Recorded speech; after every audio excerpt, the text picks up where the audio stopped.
What do you think, Kay? Well, I thought if everyone's super nice, could we have with guest, like we'll throw to you for the flute solo. Can you do Silent Night on the flute? Sure. Yeah? Because you're very good. Like, you haven't played for years, but you're very good. Yeah, so that's the plan, guys. We're going to have guest appearances, and I reckon I need it. Oh, I could, like, do it while I do live, and then we could do, and Silent Night.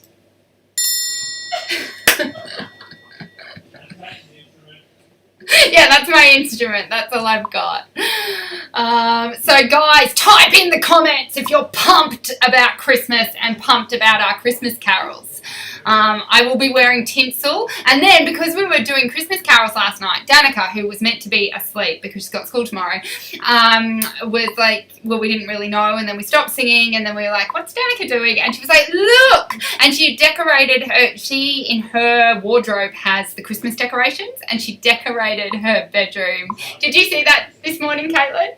There's just tinsel everywhere. We got crazy tinsel. I'm already listening to Christmas music. Yeah, you are, Katie. I love it. Good. Bring on the Christmas carols. Absolutely. We want to have some fun. So, we've got that to look forward to with our lives. So much fun. I thought today we should just have a chat. What's going on with you guys and your writing? Like, I know the world's a bit cuckoo. It's 2020, isn't it? And there may be lockdown. There may not be lockdown. There may be competition. There may not be competition. For some of us, we're coming into summer. For some of us, we're going into winter. So I'd just like to chat. Tell me where you're at. Tell me what you're up to. Tell me what's going on in your writing journey. I must be lagging because it takes a while. I've just started my lessons again. That sounds great. Your Frisians are amazing. Thank you. Frisians are the best. Well, they're not the best. They're just one of the best because the Andalusians are really cool as well. I rode 3 horses today, and if you want to have a bit of a share and a bit of a...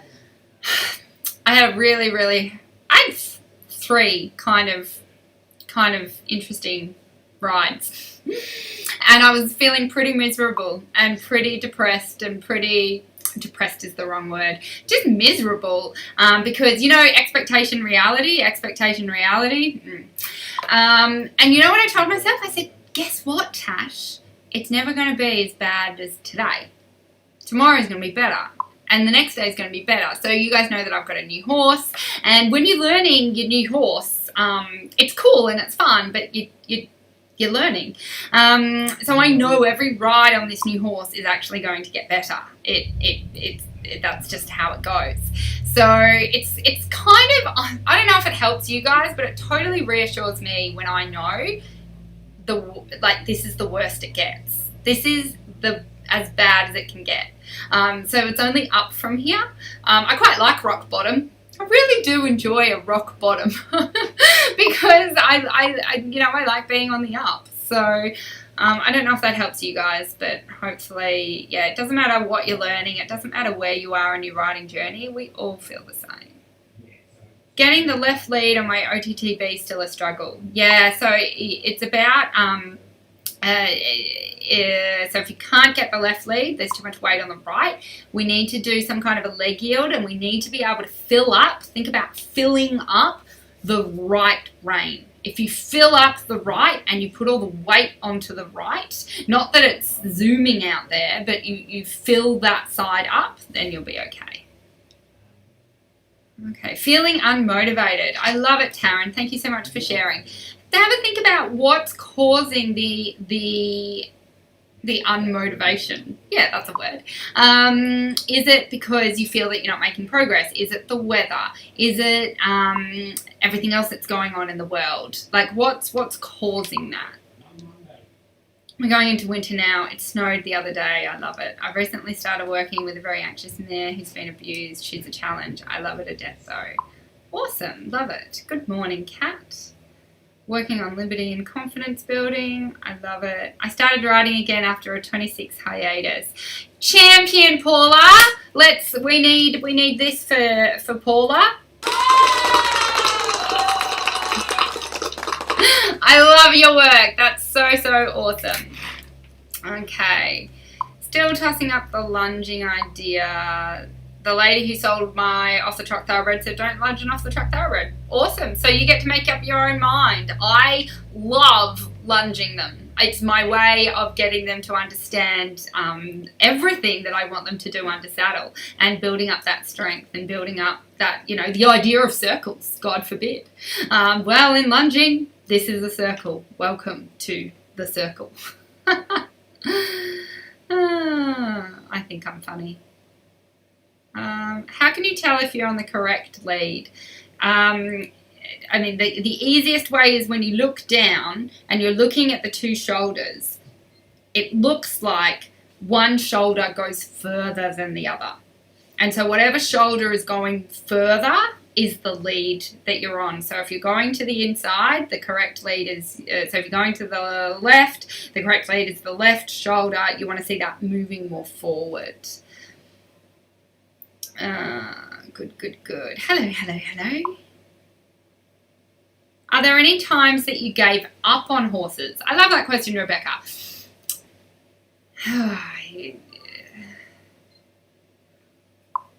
No. No. It's many times I should have, but no. What would you say is the biggest difference in the Friesians and the thoroughbreds in terms of temperament? Friesians don't care. Friesians are, you know, they're the essential, like, I know they come from Holland, but they're pretty Australian. They're like, she'll be right, mate, not a worry, no drama, everything's fine. Do you have something to eat? Like, they're really laid back. You know, they're laid back. Not all of them. I certainly have one that's not, but as a majority, I've certainly had the honour and the privilege to ride a lot of them, and they're pretty laid back and they're pretty, you know, laissez-faire. Whereas a thoroughbred, that in general terms is thinking, you know, they're a bit more neurotic. They're like, what's that? And what's going on there? And what should I think about that? And let's go. Have we gone? Let's go. Like, they just operate a lot quicker than a Friesian. Progress has slowed with the canter as my girl needs to slow down. She wants to run and be free. I love it. Just use circles, Lisa. You'll get her into the new idea. My new Cairo rides, and he said after looking at my back he picked out exactly how I'm not square in the saddle. LOL. Well, that sounds like an amazing guy. Yeah, it's better than my chiropractor. He just jumps on me. I saw him again yesterday, and he was like, you know, like, we've done this so many weeks, you know, you've got to go with this position. I'm like, I just thought maybe today you wouldn't jump on me. He's like, I'm still going to jump on you. So peculiar. I've been doing reining, but my coach has asked me to ride with firm contact and finding it hard. I struggle to let my hands move with the horse, and I'm really tense. Can you please give me some tips? Yep. Think about softening the shoulder, the bicep, the tricep, the elbow, and the wrist. So stop thinking about my hands and start thinking about your arms, and soften your arms. Why do I always look for the next spook? I can't get past this. Thanks for sharing, Joan. Probably because it makes you feel good to know that you're prepared. You're probably someone that likes to prepare, that likes to know what's going to happen next. Certainty is a very high value for you. And so that's important for you to be able to control the environment, control the situation, and control what could or might or possibly, could happen next. So what you need to learn is how to take that need for certainty and take that need of I need to control, and learn to trust yourself and learn to trust no matter what, I'm going to be okay, and to trust in the uncertainty and trust and relax into the I have no freaking idea what's coming and what's going to happen.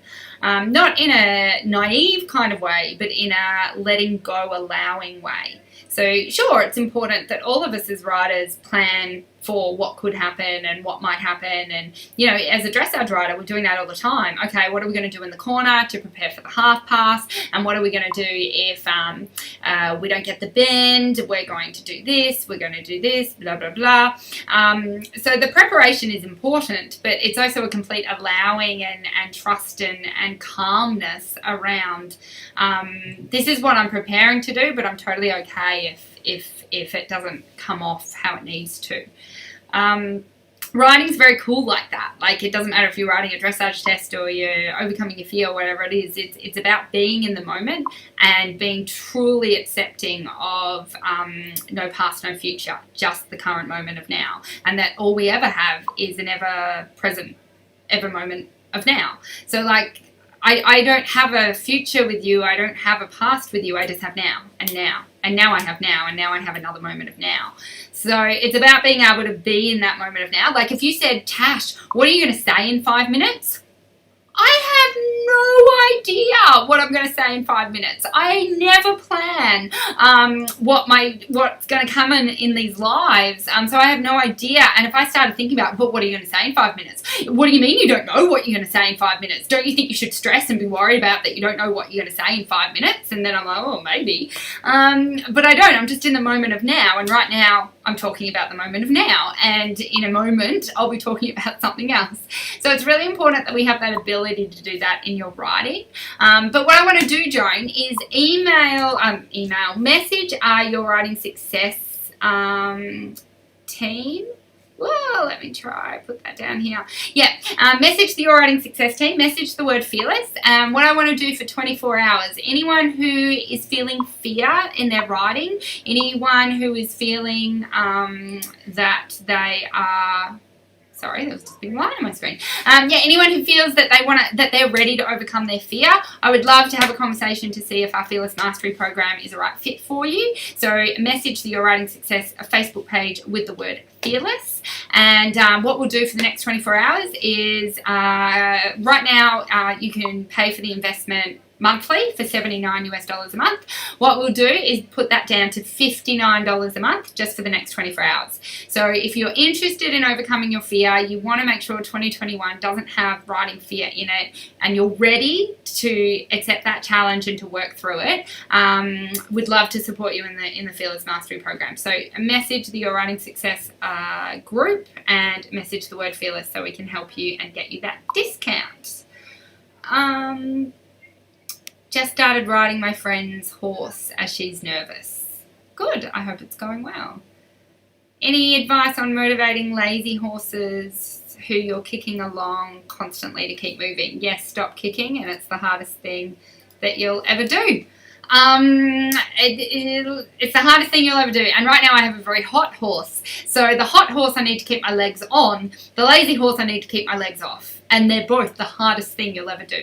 The hot horse, all I want to do is not have legs and to keep them off the horse no matter what. And the lazy horse, all I want to do is keep my legs on and keep kicking every stride and try and keep it going. But you've got to teach it. I come with my leg once. If you don't stay in the rhythm, I'm going to come again and then my legs go away. And then I'm going to come again and then my legs go away. I'm going to come again and my legs go away. And come! And then they go away. But they've got to bounce off and let the horse go alone. And hopefully it's 1 stride it goes alone, then 3 strides it goes alone, and then 5 strides it goes alone. The mare I work with likes to do really tight circles when I lunge her. She won't go out. I can't use a whip because she's so scared of it. Wiggling the line doesn't do anything either. Any tips? Shoulders back and walk into her shoulder. Drive her out with your body language. If she's super sensitive around the whip, she should then still be sensitive around your body. But you're saying that the lunge whip, the lunge line, if you wiggle it, she's not really reacting. But yeah, if shoulders back and you walk into her, that should drive her out. And if it doesn't, then you've got to do in hand work and teach her. When my shoulders come straight at you and come at you, you've got to yield away from me. And when my shoulders come sideways, and that's my invitation in. So this is go out, this is come in. Biggest problem at the moment is hanging on to the inside rein. When I soften, I give away too much rein and lose my position. Oh my God, Taryn, I totally get it. I think everyone gets it. On another note, my ponies are a legend. We're having so much fun doing your program. Big thanks. Mwah! So glad to support you in the program. So with the inside rein, and it doesn't really matter with the inside rein or the outside rein, because let's talk about the specific problem. It's like you're hanging on your inside rein. Whoops. You're hanging on your inside rein. Whoops. And you're so smart. I'm so proud of you that you understand. You're like, I'm hanging on my inside rein here. So this is, my left is with my right. I'm hanging on my inside rein and I give it. But what might be happening is it's a little bit more like this. I'm being so much more subtle. Let me just go on the side. Yeah, so you see how they're just slightly uneven? Then all I gotta do is even them up. So even if you link your thumbs for a second, then at least your hands might wanting to be separated, but link your thumbs and stay there and go, okay, I've got to feel this evenness between my two reins. I've got to feel 50% in my left and 50% in my right. And if I'm feeling too much on the inside, what I'm going to do, rather than giving or taking the inside, if I've got my thumbs linked, if I feel too much on the inside, I'm just going to take more outside. So hopefully that makes sense. Thank you. I have a Friesian. I'm about to get a rescue thoroughbred. Was hoping they were similar. LOL. You might get lucky. You might have a slightly hotter than normal Friesian and a slightly more chilled than normal thoroughbred, and they'll be exactly the same. How do you stay balanced in the canter? Obviously, the canter is throwing you out and moving you, so there's a bit of skill to be learned and a bit of knowledge to be learned, but if you can really focus on keeping your shoulders back, pinning your shoulder blades together with your lat muscles, and then keeping all of that and your elbows right into your sides, don't let them flare out, and then keeping your core really, really strong, but then relaxing your bum and relaxing like your legs so you're not gripping, because if you grip, you'll pop out of the saddle. You want to be like a jellyfish. You want to mush into the saddle. That's totally a word. You want to mold and mush and roar into the saddle while you stay tall and tight. So anything with horses and anything to do with our riding position, and I, for one, am nowhere near where I would like to be in my riding position, but I know it's a balance between using muscles but not using them too much, because if I tense everything, I just pop out of the saddle. If I do nothing, I flop everywhere. And there's that middle balance, and there's that grey area, which is just the right amount of positive tension. Okay. My horse doesn't get on the bit. We checked his teeth and everything. He works regularly, lunging. Only time he went on the bit was without a noseband. He's a thoroughbred, by the way. Any advice? Yeah,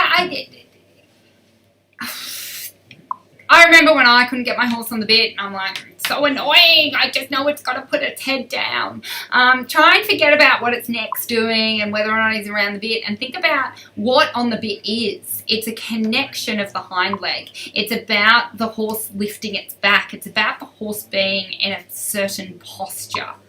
So if you can think about it, like I've done it recently again, just in the last week or so, or last 2 weeks, I'm like, if I think about the fly, so when I'm doing my tempi changes, let's say I'm doing a line of 7 twos. So 7 flying changes every 2 strides. So 1, 2, 1, 2, 1, 2. And only with my changes, I kind of went, once I'm in changes, I don't need to think about straightness, which is so wrong. Don't ever do that. But then I was like, okay, every time I land in my changes, I'm only going to think about what the legs are doing. So I'm not going to think about the head. I'm not going to think about the preparation for the new change. And I'm not going to think about the bend. And I'm not going to worry about any of that. And I'm just going to go land, keep the 4 legs on the ground. Land, keep the 4 legs on the ground. And when I say the 4 legs on the ground, clearly they're not on the ground, they're cantering, so it's a 3-beat movement. But keeping 25% of weight in the left shoulder, 25% of weight in the right shoulder, 25% of weight, and not the shoulder, sorry, the foot, 25% of weight on the left hind and 25% of weight on the right hind, and to land, boom, without landing on one side more than the other, because then that'll make my changes crooked, but just going land, straight, changed, straight, like that just helped me so much. So do the same with getting the horse on the bit. Don't worry about getting the horse on the bit. Think about, okay, I need to activate the hind legs, and I need to get the hind legs going. I need to get the hind legs pushing, and then I need to get the posture. I need to get the horse to tighten its abs and come up with his back. So you use your reins in a way that motivates that posture and position to come, rather than focusing on the neck and pulling the head down and focusing on getting the neck round. If you focus on the right things, which is the leg and the hind legs, magic happens. Like, you do things that you never would really even tell the rest of your body to do, but your movements will become more useful to where you want it to go. Does that make sense? What do I do with a barn sour horse that won't leave when I try to ride her? Yeah, so you might need to have a coach that helps you. Obviously, you want to have that horse on side. Doesn't sound like it's on side. You can try treats. You can try and change up the work, all that kind of stuff. Trot diagonals, they have to be one of the mysteries of the universe. I love it. I can't tell when I'm on the right one, and by the time I've worked it out, I'm on the right one. It's time to transition to canter. I love it. We're actually going to do an epic YouTube video for you on this one. So we're going to do heaps of different camera angles and heaps of different things to help your brain get it, because I do understand that that's a thing. Good. Someone's Kyra is saying, yep, he also jumps on me. I'm so behind on the comments. I'm so sorry. Okay. Cool. So thank you so much for hanging out, guys. Remember, if you do want to overcome your fear and you do want to have a conversation about if the Fearless Mastery Program could help you with your unique situation with anxiety or with fear in your riding, message the Your Riding Success Facebook page. I'd love to have a chat to you about where you're at and what's going on for you to see if we can help. Have an amazing weekend. Go after your weekly goals, and I'm looking forward to seeing you guys again on Monday. Bye. Totally, completely forgot. You guys know that Gretchen, so Gretchen I imported from Germany years ago when she was a 3-year-old, and I was having the plan that, you know, she was going to WEG and she was going to the Olympics and all this amazing stuff was going to happen. I actually took her back to England because I was going to go compete at the internationals with her over there. And then when all of that happened, and that was all getting organised, now COVID has hit and I clearly am not going to be over in the UK riding her for a bit. So we've made the decision that she needs to go and make someone really happy. I have advertised her in the past, but I haven't made it clear what I'm looking for. So I just wanted to do a video about what I wanted to you know, who I'm looking for to take Gretchen on. Like, yeah, what am I looking for? So Gretchen is super important to me. She's a gorgeous mare, and she's a little bit particular in the stables. She likes things done a certain way, and she's very much Queen Gretchen. She is very much the queen. But she's super easy to ride, beautiful, easy to ride, like just point and shoot. And she'll half pass, put your leg back and she'll do a flying change. The work's really easy, and she's very confirmed, small tour. She's even got some one, she's got some Piaffe and Passage. So she's got some of the Grand Prix stuff, and she's totally solid with the small tour stuff.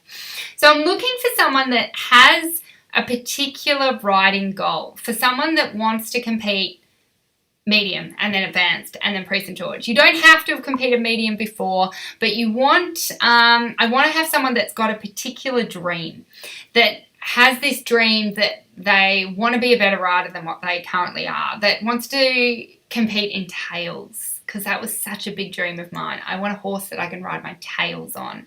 I want to be able to do a small tour Cur. I want to create a Cur.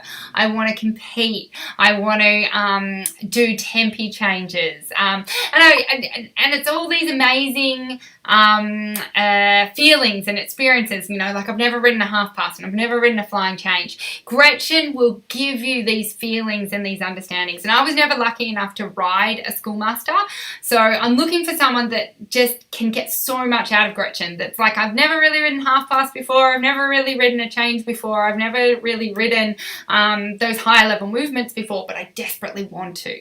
That's the person I want to partner Gretchen with, because Gretchen will do all that so easy for you. Sometimes horses can be hard to ask those certain questions of, but she's proper schoolmaster. Like if you just, get it right 50%, she will give you the half pass. If you just, move your leg back, she'll go, I think you mean a change, and she'll do a change.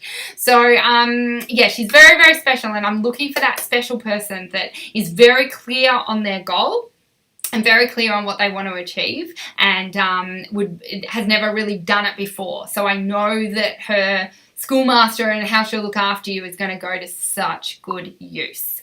So if that's you, I would love for you to go to Kate will put a sheet, a form for you to fill out, and I want to get to know you. So the other thing that's obviously a big determining factor of where Gretchen goes is what kind of home you've got for her. She has been stabled, so I do ideally want her stabled at night and out in the paddock during the day. She definitely needs her paddock time. She likes being out there. Sometimes she, after an hour, says, no, I want to come in, and sometimes she likes being out there longer. And I want to know that you've had a horse before.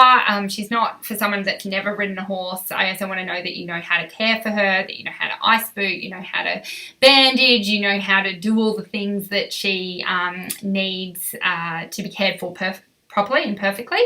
And then obviously she is for sale. I'm not really looking to lease her. I want to sell her. I want her to have a new home, a new perfect home. Is she only for Australia? No. She's in the UK right now. So anyone around the world, obviously, if you're not in Europe or the UK, you'd have to pay an export cost to America or to Australia if you decided to bring her back. But yeah, she's currently in the UK. So yeah, when you go to that form, so click on that thing, and you can read about. There'll just be a couple of questions. I want to know about your goals. I want to know about the home. I want to know if you have other horses. And then we want to know what your budget is that you're willing to invest. I'm not going to determine where Gretchen goes based on the budget. It's not like, oh, okay, someone can afford $300,000, Gretchen goes there. That's only one tiny actually part of the picture. And I've said you need to have at least 10,000, because obviously to me, if you don't have 10,000, what if she gets colic and she needs colic surgery? Like, I want to know that there's investment there that can care for her needs and can afford the farrier and can afford the vet and can afford the competitions and can afford the lessons. Like, as you guys know, horses aren't cheap. I always think buying the horse is almost the cheapest bit. The care of the horse and the physio and the farrier. Like, we don't get new shoes every month, but our horses do. So that's why, we've done that sheet like that. Please let us get to know you. Please apply if you are looking for a schoolmaster. You do have that dream inside of you that I want to compete. I want to ride a flying change. I want to ride a half pass. I want to wear my tails. If that's the person, I can't say it enough, that's the person I want to partner Gretchen with, because Gretchen will give you that joy, and Gretchen will give you that piece of the puzzle that you're looking for. So hope you're pumped and excited. Fill out that form we can get to know you, and looking forward to finding her perfect home. Christmas is coming, so I really want her to be all bowed up with tinsel around her neck and to go to someone for an amazing Christmas present, and then an epic 2021. So awesome. My horse costs way more than I do, and I'm very expensive. I love it. If I didn't live so far away, I would be interested. Do you live near me in Australia, or do you live in the UK? So I know with lockdown, I know it's the worst time to try and rehome a horse, because obviously the travel might be limited. But yeah, we're happy to send you video, happy to send you photos, and and lockdown won't last forever, and then we'll be able to have a ride. So yeah, looking forward to reading your applications, and thanks for hanging out, and I'll see you guys soon.